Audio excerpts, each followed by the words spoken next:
छोटा सा है और उसके एक हाथ में छाता है, दूसरे हाथ में कमंडल है और बड़ा ही सुंदर स्वरूप है उसका, और आपसे दान मांगने की कह रहा है।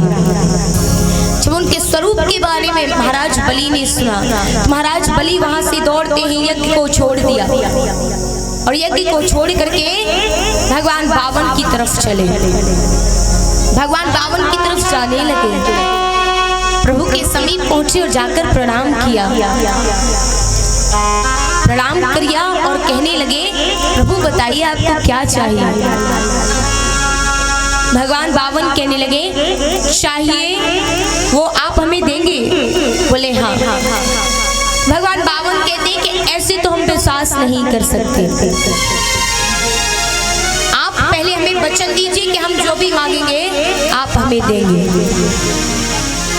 महाराज बलि कहने लगे कि आज तक तो हमारे द्वार से कोई भी निराश होकर नहीं गया है, और ये बात वास्तविकता में ठीक थी क्योंकि महाराज बलि बहुत बड़े दानी थे। और यहाँ पर जब कहा कि आप जो मांगेंगे हम देंगे, भगवान बावन कहने लगे ऐसे नहीं, पहले आप हमें संकल्प कर दीजिए कि हम जो भी मांगेंगे आप हमें देंगे। अब महाराज बलि के मन में विचार आता है कि हमें लगता है कि ब्राह्मण कुछ धन दौलत मांगेगा, जमीन जायदाद तो कुछ ऐसा मांगेगा। तो महाराज बलि कहते हैं कि ठीक है, आप जो भी मांगेंगे हम आपको देंगे। यहाँ पर भगवान कहते हैं कि पहले आप संकल्प ले लीजिए कि हम जो भी मांगेंगे आप हमें देंगे। जब संकल्प लेने के लिए कहा है, अब भगवान कहते हैं कि संकल्प लो। तो महाराज बलि कहते हैं एक बार बता तो दीजिए आपको चाहिए क्या। तो भगवान बावन ने कहा कि आप संकल्प लीजिए, उसके पश्चात बताएंगे। इधर महाराज बलि ने जल मंगवाया और जल के पात्र से जब जल निकालना चाहा, इधर शुक्राचार्य जी जो दैत्यों के गुरु थे वो समझ जाते हैं कि ये कोई साधारण ब्राह्मण नहीं है, और जब समझ जाते हैं तो उस जिस पात्र में जल था उसकी चोटी में जाकर बैठ गए ताकि जल ना निकले। और जब जल नहीं निकलेगा तो बलि संकल्प नहीं लेगा, और अगर संकल्प नहीं लेगा तो ये ब्राह्मण उसे छल नहीं पाएगा, क्योंकि शुक्राचार्य को आभास हो गया था कि अवश्य ही माया पुत्र विष्णु की कोई माया है। तो अब जब उस टोटी में जाकर के शुक्राचार्य जी एक कीड़े का रूप बनाकर बैठ गए। इधर जब पानी नहीं निकला तो प्रभु ने विचार किया कि पानी नहीं निकल रहा, तो एक सीख उठाई और उठा करके उस टोटी में डाल दी, और इधर शुक्राचार्य की एक आंख फूट गई। और देखिए यहाँ पर संदेश मिलता है कि जो धर्म के कार्य में विघ्न डालते हैं, जो दान में धर्म के कार्यों में विघ्न डालते हैं, वो एक आंख से अंधे हो जाते हैं। इसलिए कभी भी हमें धर्म के कार्यों में विघ्न नहीं डालना चाहिए।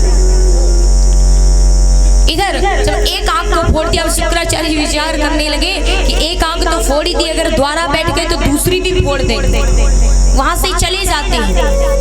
और इधर महाराज बलि ने भगवान को संकल्प दिया है, वचन दिया है कि आप जो भी मांगेंगे वो हम आपको देंगे। संकल्प लेने के पश्चात इधर भगवान बलि ने जब भगवान ने कहा बलि से कि अब मैं आपसे मांगता हूं कि आप मुझे 3 कदम पृथ्वी दे दो, और जब कहा कि 3 कदम पृथ्वी दे दो तो बलि कहने लगे कि खोदा पहाड़ और निकली चुईया। देखिए हमने तो सोचा था कि ये पता नहीं कितना सब कुछ मांगेंगे, लेकिन ये तो 3 कदम पृथ्वी मांग रहे हैं, और खुद 52 अंगुल के इतने छोटे छोटे से इनके पैर, 3 कदम में तो ये स्वयं बैठ भी नहीं पाएंगे, भला ये 3 कदम पृथ्वी का करेंगे क्या। तो भगवान बावन कहने लगे कि हम बहुत संतोषी ब्राह्मण हैं, इसलिए हमें ज्यादा कुछ नहीं, बस 3 कदम पृथ्वी दे दीजिए। और जब 3 कदम पृथ्वी लेने के लिए कहा है, महाराज बलि ने अनुमति दी, और जब अनुमति दी है तो आज प्रभु ने अपने उस 52 अंगुल के रूप को त्याग करके अपना विराट स्वरूप धारण किया है। और जब प्रभु ने अपना विराट स्वरूप धारण किया, अब तो बलि दंग रह जाते हैं कि मेरे गुरु ने कहा था कि ये छलिया है, जिसे वचन मत दे, लेकिन मैंने गुरु की एक नहीं मानी और ये तो वास्तविकता में छलिया है। लेकिन महाराज बलि को एक खुशी थी। महाराज बलि कहते हैं मुझे इस बात का स्वयं पर गर्व है कि मेरे यहाँ दान मांगने स्वयं विष्णु को, वो भी अवतार धारण करके आना पड़ा है। इससे बड़ी खुशी की बात, प्रशंसा की बात मेरे लिए क्या हो सकती है। प्रभु ने जब अपना विराट स्वरूप धारण किया और बलि ने कहा कि आप नापना शुरू कीजिए, 3 कदम पृथ्वी नाप लीजिए। और जब 3 कदम पृथ्वी नापने की बात आई तो एक में संपूर्ण पाताल लोक को नाप लिया है और दूसरे में समस्त स्वर्ग लोक, समस्त सभी लोगों को नाप लिया। और उसी समय जब ब्रह्मलोक में भगवान का अंगूठा पहुंचा तो उसे धोकर के ब्रह्मा जी ने कमंडल में कर लिया, जिससे गंगा जी प्रकट हुई। 2 कदम पृथ्वी में सारे सर्वस्व को नाप लिया, अब 1 कदम बाकी रह गया है। और जब 1 कदम बाकी रह गया है तो अब प्रभु कहते हैं कि 2 कदम पृथ्वी तो नाप ली, अब तीसरा कदम कहां से पूर्ण करोगे। यहाँ पर महाराज बलि कहते हैं कि आप मुझे एक बात बताइए। बोले क्या? कि आप मुझे ये बताइए कि दान बड़ा होता है या फिर दानी बड़ा होता है। और जब कहा कि दान बड़ा होता है या दानी बड़ा होता है तो भगवान कहते हैं कि दानी बड़ा होता है। क्योंकि देखिए हमारे पास बहुत धन हो, बहुत दौलत हो, लेकिन जब हम उसका दान करेंगे ही नहीं, जब हम उसे किसी अच्छे कार्य में लगाएंगे नहीं, दान करेंगे नहीं, तो क्या अच्छे उपयोग में आ सकता है?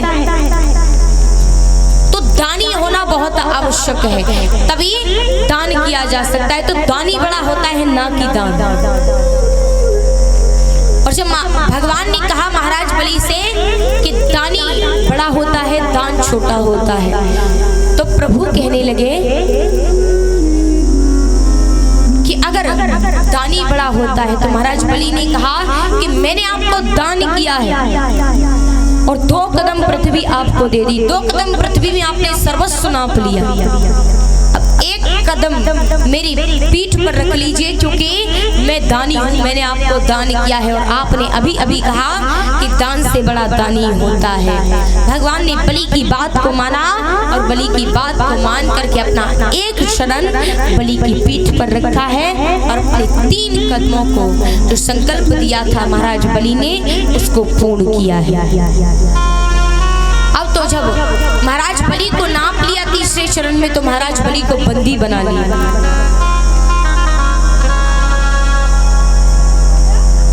और ये 51 रुपए से सम्मानित कर रहे हैं अमित बेटा। इनके उज्जवल भविष्य के लिए भगवान श्री कामना, इसका जीवन स्वर्ग और सार्थक हो, इसके जीवन में कभी भी कोई बाधा ना आए, यही मेरी प्रभु से इच्छा और आकांक्षा। बोली वृंदावन बिहारी लाल की। तो अब बलि को जब बंदी बना लिया, बंदी बनाने के पश्चात इधर प्रभु बलि से प्रसन्न भी थे, क्योंकि बलि ने अपना सर्वस्व भगवान को दान में दे दिया। तो अब भगवान बलि से कहते हैं कि आप मुझसे कोई वरदान मांग लो। बलि कहते हैं मुझे कुछ नहीं चाहिए। भगवान ने कहा कुछ तो मांग लीजिए। बलि ने मांगने से इनकार कर दिया, तो भगवान ने सुते ही स्वयं अपनी इच्छा से बलि को पाताल लोक का राज दे दिया। जब पाताल लोक का राज दिया, राजा बना दिया, तो अब बलि कहते हैं कि अब मुझे एक वरदान दे दीजिए। प्रभु ने कहा क्या? तो बलि ने कहा कि आप मुझे इतना वरदान दे दीजिए कि मैं अपने महल के जिस दरवाजे पर भी जाऊं उस दरवाजे पर मुझे आपका दर्शन हो। भगवान ने कहा तथास्तु, ऐसा ही होगा।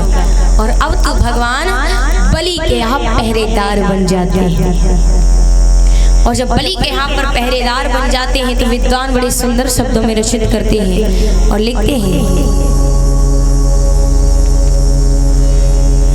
कि भक्तों के लिए आपने और क्या क्या नहीं किया,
किया, उन भक्तों ने भी भगवान के लिए करने में कोई कमी नहीं छोड़ी, अपना सर्वस्व दांव पर लगा दिया केवल भगवान के लिए। और इसलिए कहा जाता है कि दिल में तू श्याम नाम की, दिल में तू प्रभु के नाम की, जरा ज्योति जला के दे और आएगा आएगा आएगा मेरा सावरा, दिल से बुला के दे, आएगा मेरा सावरा, दिल से बुला के दे। सभी लोग ऊपर हाथ उठा के ताली बजाते हुए इधर सभी लोग भाव से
किस्मत के ताले खोलना कान्हा के हाथ है, ओ भक्तों कान्हा के हाथ है।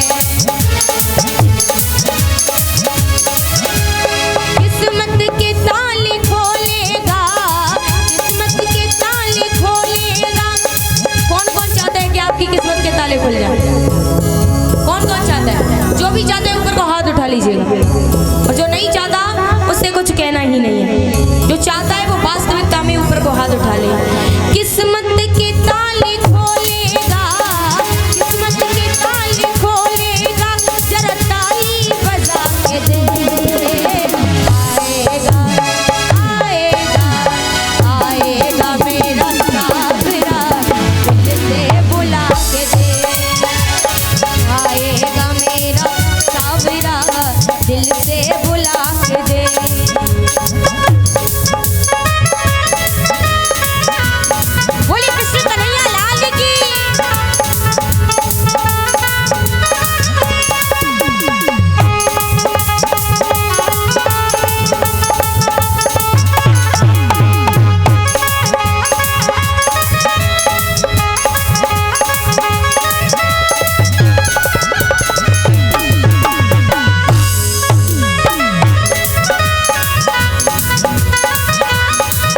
के दे।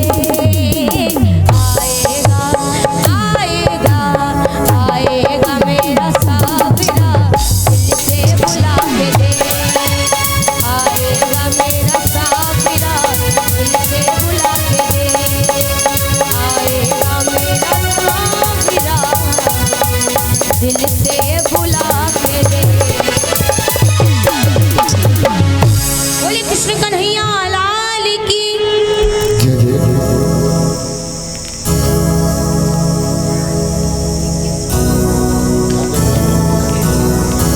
और ये 21 रुपए भंडारे में दान कर रहे हैं मोनू श्रीवास्तव और 101 रुपए से हमें सम्मानित कर रहे हैं। इनके लिए भगवान से आशीर्वाद की कामना कि इनके जीवन में कभी भी कोई बाधा ना आए, इनका जीवन सुखमय और सार्थक हो, यही मेरी प्रभु से इच्छा और आकांक्षा। बोली वृंदावन बिहारी लाल की। और इधर जब भगवान बलि के पहरेदार बन गए, जब पहरेदार बन जाते हैं तो अब बलि जिस द्वार पर जाते हैं उसी द्वार पर भगवान पहले से पहले हाजिर होते हैं। अब तो भगवान चक्कर लगा लगा कर बड़े परेशान हैं और इधर मैया लक्ष्मी भगवान विष्णु का इंतजार कर रही है, पता नहीं कहाँ चले गए कहाँ चले गए। तब तक बाबा नारद पहुंच गए। जब बाबा नारद पहुंचे तो बाबा नारद ने कहा मैया अरे इतनी दुखी कैसी हो। मैया कहने लगी लाला अरे नारद क्या बताएं, अरे हमारे विष्णु भगवान का पता ही नहीं है, पता नहीं कहाँ चले गए, कई दिन हो गए, कई दिन से गायब है, मुझे तो कुछ गड़बड़ लग रही है। बाबा नारद ने कहा गड़बड़ लग नहीं रही, गड़बड़ पूरी गड़बड़ है। बोले क्या हुआ? तो बाबा नारद ने बताया कि आपके पतिदेव उस बलि के यहाँ पर पहरेदार बन गए हैं और बलि के घर के चक्कर लगा रहे हैं। मैया कहने लगी पहरेदार बन गए? बोले हाँ। मैया ने कहा कैसे? तो बाबा नारद ने सारी बात बताई है कि प्रभु दान लेने गए थे, बलि ने अपना सर्वस्व दान कर दिया। उसके पश्चात बलि ने वरदान मांग लिया कि मैं जिस द्वार पर भी जाऊं आप मुझे उस द्वार पर दिखाई दो। तो अब प्रभु जिस द्वार पर बलि जाता है उस द्वार पर पहले से पहले पहुंच जाते हैं। चक्कर लगाते लगाते बड़े परेशान हैं। इधर मैया ने विचार किया अब तो हमारे प्रभु संकट में है और हम उनकी पत्नी है तो उन्हें संकट से निकालना हमारा धर्म है। तो मैया लक्ष्मी वहां से एक साधारण स्त्री का वेश बनाकर चलती है और साधारण स्त्री का जब वेश बनाकर के मैया वहां से चली है तो महाराज बलि का एक बाग था। मैया उस बाग में पहुंच जाती है और जब उस बाग में पहुंच गई तो जाकर के बैठी बैठी रोने लगी। और रोने में तो हमारी माताएं वैसे ही कुछ ज्यादा आगे होती हैं। अगर किसी ने कुछ कहा नहीं कि बस एक पलक मारा आंसू बाहर होता है भैया। तो इधर मैया बैठी बैठी रो रही है। तब तक महाराज बलि अपने बाग में घूमने आए, देखा कि इसी स्त्री की रोने की आवाज आ रही है। पास आई, कहने लगे अरे क्या हुआ, आप क्यों रो रही हैं? मैया लक्ष्मी कहती हैं कि क्या बताएं, मेरे कोई भाई नहीं है, मेरी रक्षा कौन करे, मुझे इसी बात की चिंता है इसीलिए रो रही हूं। अब महाराज बलि कहते हैं कि आपके कोई भाई नहीं है? बोले हाँ नहीं है। तो महाराज बलि कहते हैं कि वैसे अगर एक बात मैं आपको बता दूं कि मेरे भी कोई बहन नहीं है, तो क्या आप मेरी बहन बनोगी? मैया लक्ष्मी ने कहा। महाराज बलि ने जब मैया लक्ष्मी को अपनी बहन बनाया, मैया लक्ष्मी ने राखी बांधी महाराज बलि के हाथ में और तभी से ये रक्षाबंधन का त्योहार चलाया जाता है।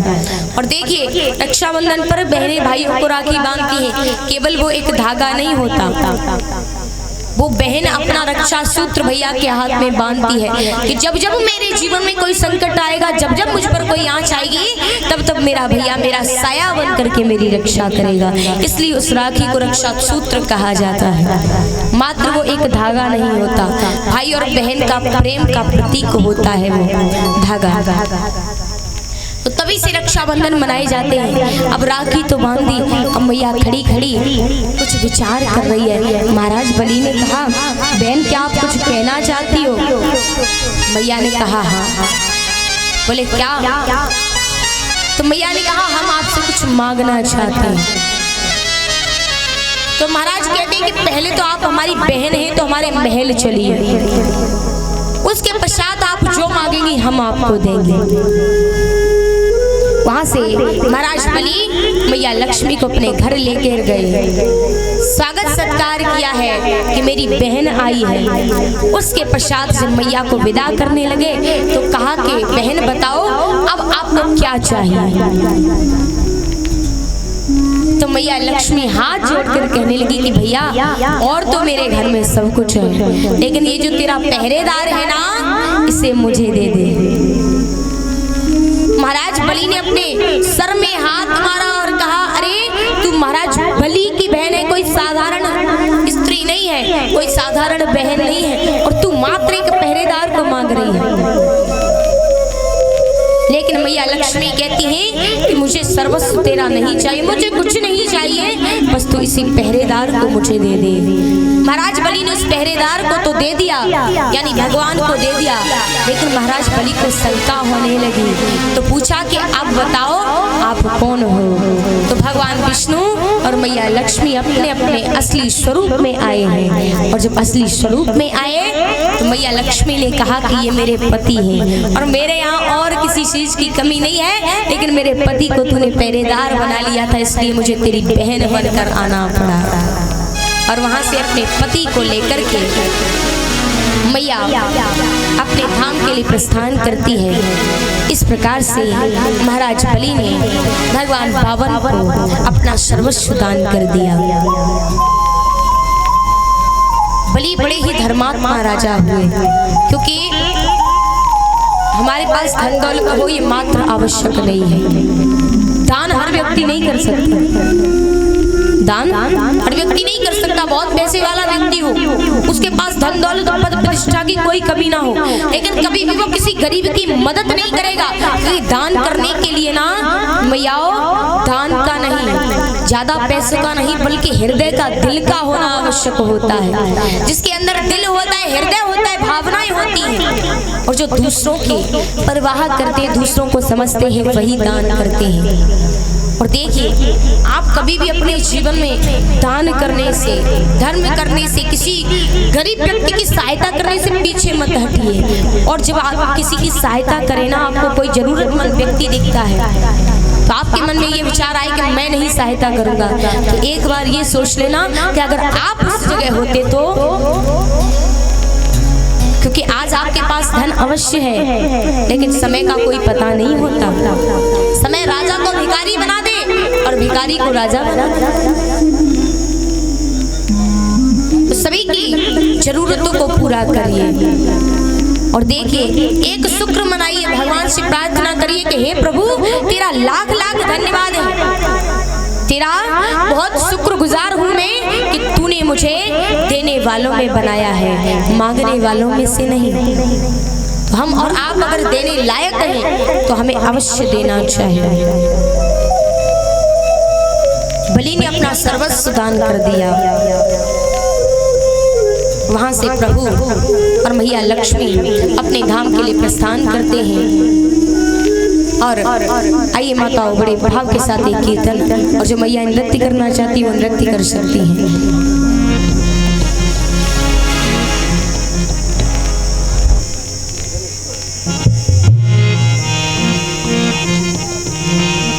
बोली वृंदावन बिहारी